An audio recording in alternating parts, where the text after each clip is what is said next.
Warning, the following presentation contains cold, hard truths that might change the way you think. Viewer discretion won't do you any good now. Have you heard of Supergiant Games? Your answer better be yes. If it's a no, please sever your own head now. As of 2018, Supergiant consists of these three games: Bastion, Transistor, and Pyre.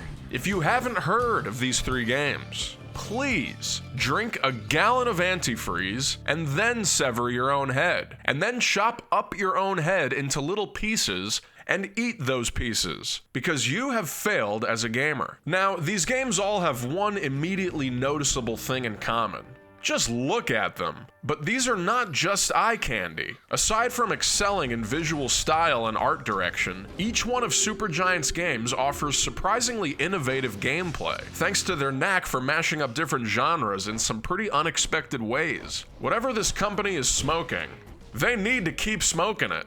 It all started about a decade ago, when Amir Rao and Gavin Simon began developing Bastion in a San Francisco apartment. It was actually a house, but apartment sounds a lot cooler. And it was really San Jose, but San Francisco sounds a lot cooler. After 2 years of self-funded development, this timeless indie classic was made, and the rest is history.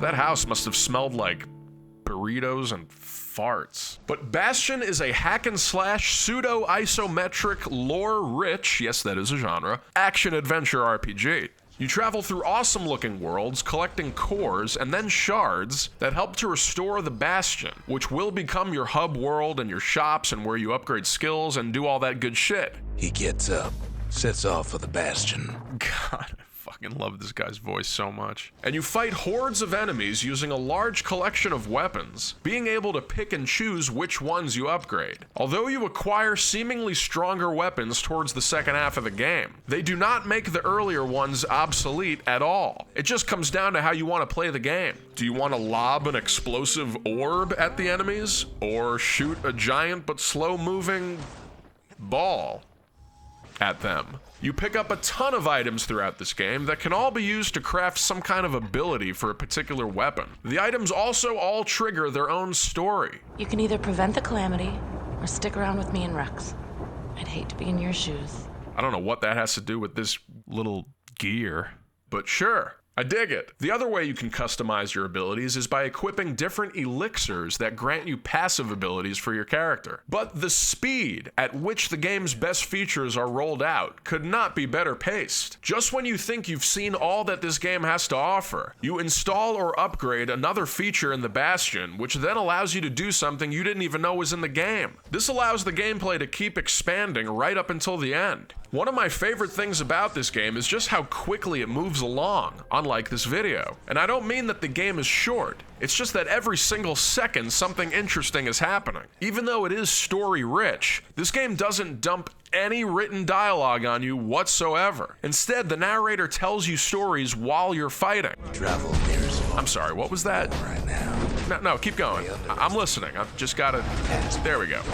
Now, at first, I wasn't in love with the enemy design in this game. Kinda looked like I was fighting Vivi's steroided cousins. But as the game unfolds and you understand more of the quirkiness of this world, it all starts to gel. But that's the only thing. The game is otherwise highly unshitty. Now fast forward to 2018, and then rewind a little bit to 2017, when Pyre was released. Don't you worry, I did not skip Transistor, I'm just saving the best for last. But in terms of actual gameplay, Pyre may be the most innovative and imaginative title in the as of now Supergiant catalog. This is an RPG that is part visual fantasy novel and part sports?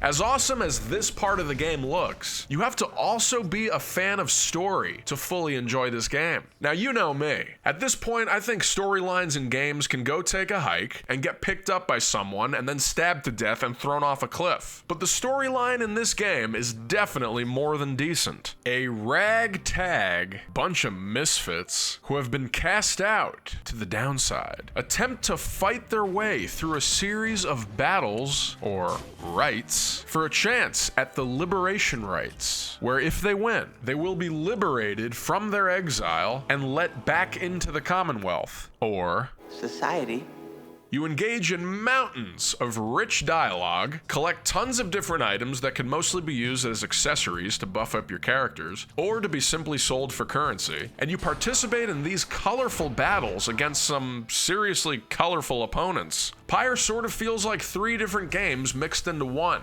but not in a bad way. The storyline, cutscenes, and dialogue, that could all be its own game. All the point and click and choices matter elements. The inventory and ability system is so engaging you'll spend enough minutes in these menus to fill a lifetime, and the battles are a whole separate entity. The combat, or whatever you call this, is the part of the game that really sold me. This is like spirit soccer, or interdimensional basketball, alien hockey. Alright, you get the idea. You basically grab the orb and toss it into the enemy's pyre. Sounds simple, right? Yeah, not really. The battles start out very easy, but towards the end of the game, they become harder than dinosaur shit. I went through about 16 different controllers while playing this game. I just kept throwing them out the window. But because of this game's difficulty, it leads to some pretty epic moments. And I associate seeing this victory screen with an unmatched feeling of relief. I don't mean to brag, but I honestly don't know how I beat some of these matches. In fact, I want to take this time to let the ladies know that I am single. I'm just a nice regular guy who beat Pyre.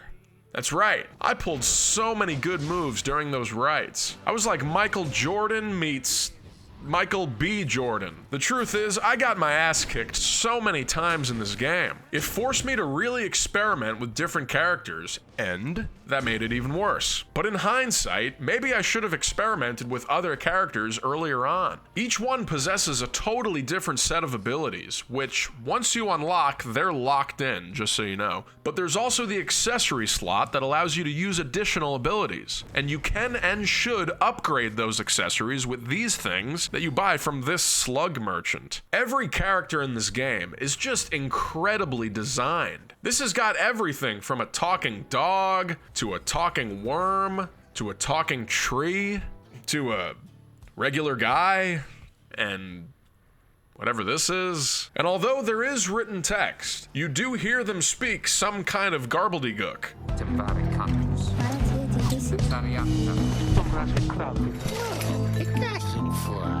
Now, since Greg Kasavin is one of the most understated video game writers of all time, they actually did make up their own language for the spoken bits in this game. The level of immersion here, it's like you're being dipped in candy-flavored game juice. This is a game that is all about making big decisions, redefining the term choices matter, and the choices you make have serious consequences in the story and the gameplay. Not only in the way you choose who and what to upgrade, but also there are times in the game before it goes all open world where you will have to choose which path the wagon takes. One character wants to go somewhere, another wants to go somewhere else, and each option has its own ups and downs. I chose Jodariel every time she was an option. Not because she was right or anything like that. I just didn't want her to kick my ass.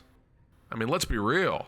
Although there was this one time where I deliberately chose to exclude her from battle because I thought she was kind of slow, and it actually affected her, and she was kind of sad that she was left out. But she ended up taking it really well, and apparently I sensed that she had no misgivings.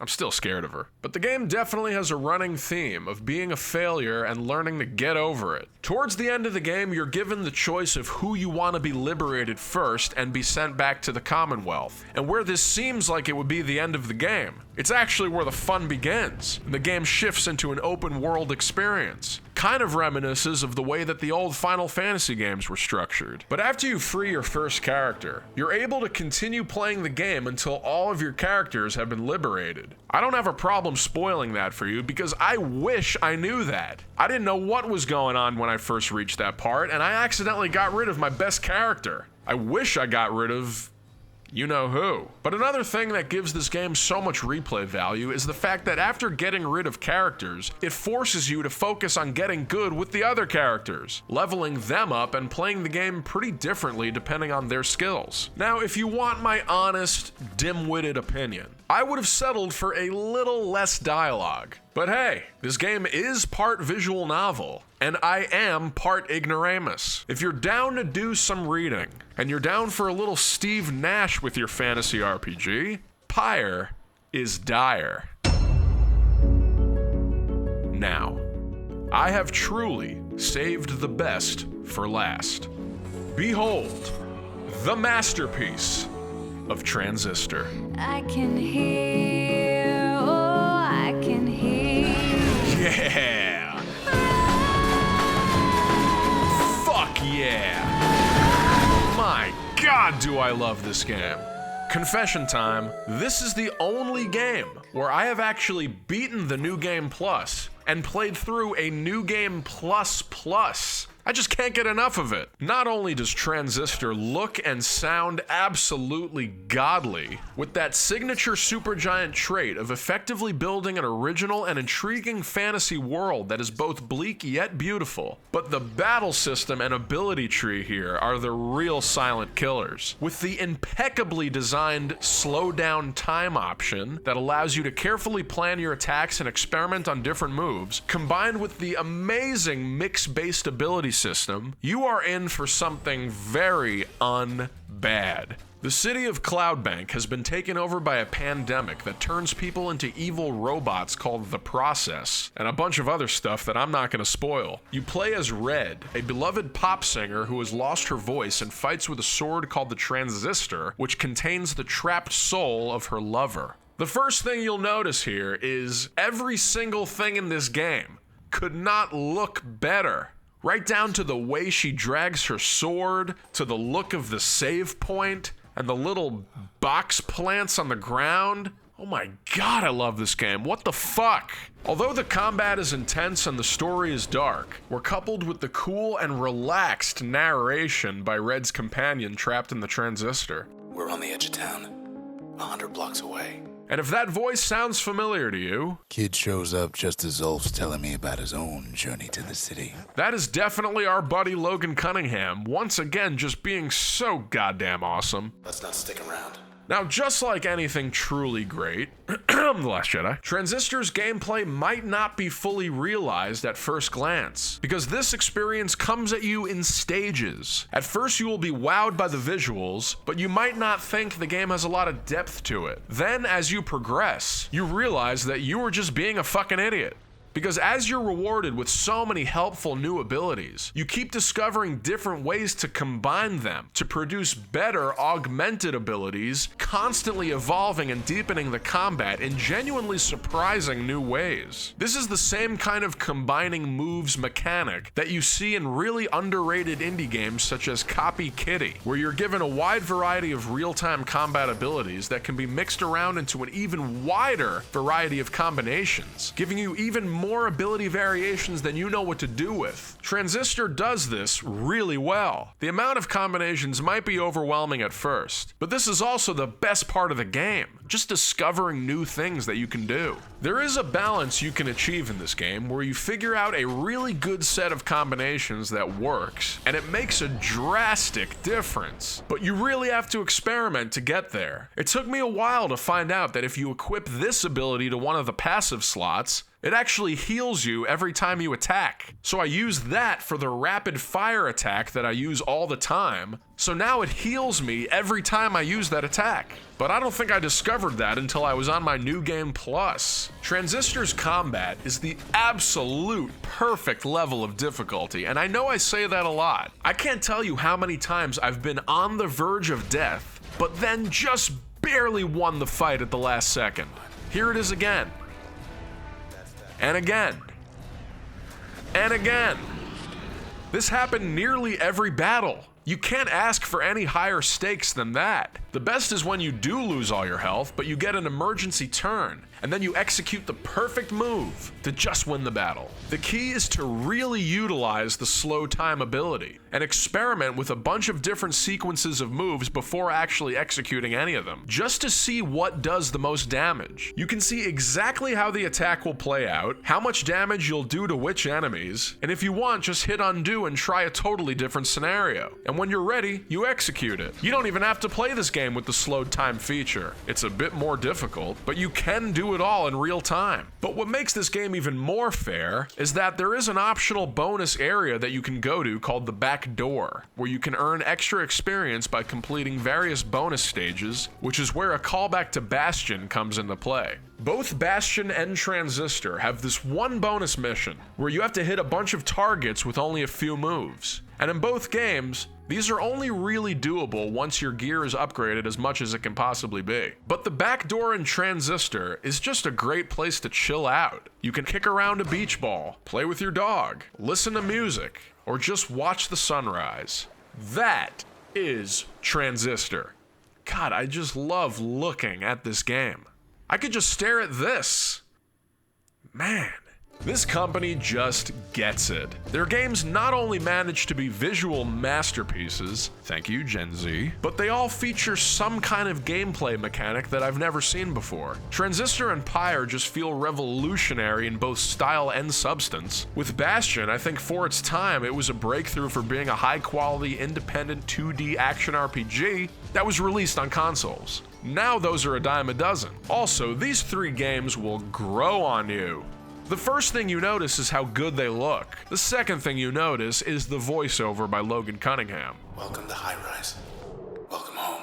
His voice has such a huge role in shaping these games' signature dark yet cool tone. Frail thing with pure white hair like his. This guy is just so chill. He makes me feel like I have a literal stick shoved up my ass. Supergiant, please live on. Don't get bought by Microsoft. Stay who you are. Continue making your games. I do not care what you guys do next, but I know it's going to be worth playing. It could be a slice of bread with mayonnaise on it, and I would shove it into my PS4 and play the shit out of it. This is a small but unbelievably substantial track record you've got going here. If you're asking if this is an endorsement, consider me Rafael Palmeiro.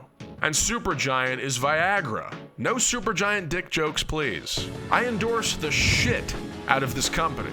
Supergiant. Supergiant. Not to be confused with Supergiant stars or planets such as Nibiru, which will collide with Earth in 2036 and usher in the Draco Reptilian apocalypse.